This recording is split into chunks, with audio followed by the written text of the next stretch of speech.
Kitchen. నేను మీ శ్రాస్. ఇవాళ మీకోసం హైదరాబాద్ స్పెషల్ డెజర్ట్తో మీ ముందుకు వచ్చాను. ఇదే కద్దు కా ఖీర్. ఇది మన ఇంట్లో సింపుల్గా ఎలా తయారు చేసుకోవాలో చూద్దాం. దీనికి ముందుగా కావాల్సిన పదార్థములు మనం ఇలా తొక్క తీసి గింజలు లేకుండా ఇలా సన్నగా తరిగి పెట్టుకున్న ఆనపకాయ, ఒక అరగంట నానబెట్టుకున్న సగ్గుబియ్యం, ఒక కప్పు పంచదార, తగినంత నెయ్యి. ఇప్పుడు ముందుగా స్టవ్ మీద ప్యాన్ పెట్టుకుని 2 టేబుల్ స్పూన్ నెయ్యి వేసుకోవాలి.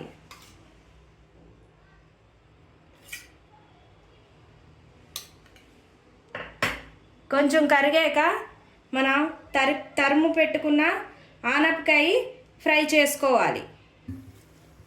నెయ్యి కరిగాక మన ఆనపకాయ పేస్ట్ వేసుకుని పచ్చివాసన పోయేంత వరకు నెయ్యిలో ఫ్రై చేసుకోవాలి. ఈ విధంగా 2-3 మినిట్స్ అయ్యాక పచ్చివాసన అంతా పోయాక మనం నానబెట్టుకున్న సగ్గుబియ్యాన్ని వాటర్ తీసేసి ఇందులో వేసుకుని ఒక 2 మినిట్స్ మూత పెట్టి మగ్గించుకోవాలి.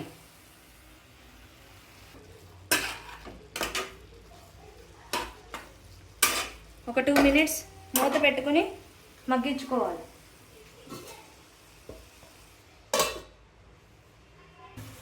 ఇలా మూత పెట్టుకోవడం వల్ల మన సగ్గుబియ్యం ఇంకా ఆనపకాయ తురుము బాగా ఉడికిపోయింది. ఇప్పుడు ఒక 1 లీటర్ పాలు వేసుకుని బాగా మరగనివ్వాలి. ఒక 15 నిమిషాల పాటు బాగా మరగనివ్వాలి.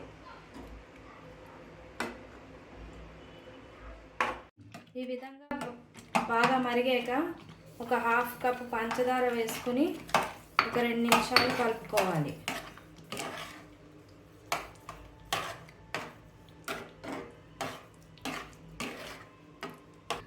ఇప్పుడు టేస్ట్ కోసం కొంచెం మిల్క్ మేడ్ వేసుకుంటే చాలా టేస్టీ వస్తుంది అండ్ థిక్నెస్ కూడా బాగా వస్తుంది. లాస్ట్లో కొంచెం ఇలాచీ పౌడర్ వేసుకొని ఒక 2 మినిట్స్ మరిగాక స్టవ్ ఆఫ్ చేసుకుని డ్రై ఫ్రూట్స్ వేసుకోవడం. మన హైదరాబాదీ స్పెషల్ డెజర్ట్ కద్దు కా ఖీర్ రెడీ అయిపోయింది. ఈ విధంగా నేను చెప్పిన స్టైల్లో మీరు కూడా ట్రై చేసి ఎలా వచ్చిందో నా కామెంట్ బాక్స్లో కామెంట్ చేయండి. ఈ వీడియో మీకు నచ్చినట్లయితే like, share and subscribe to my channel. Thank you.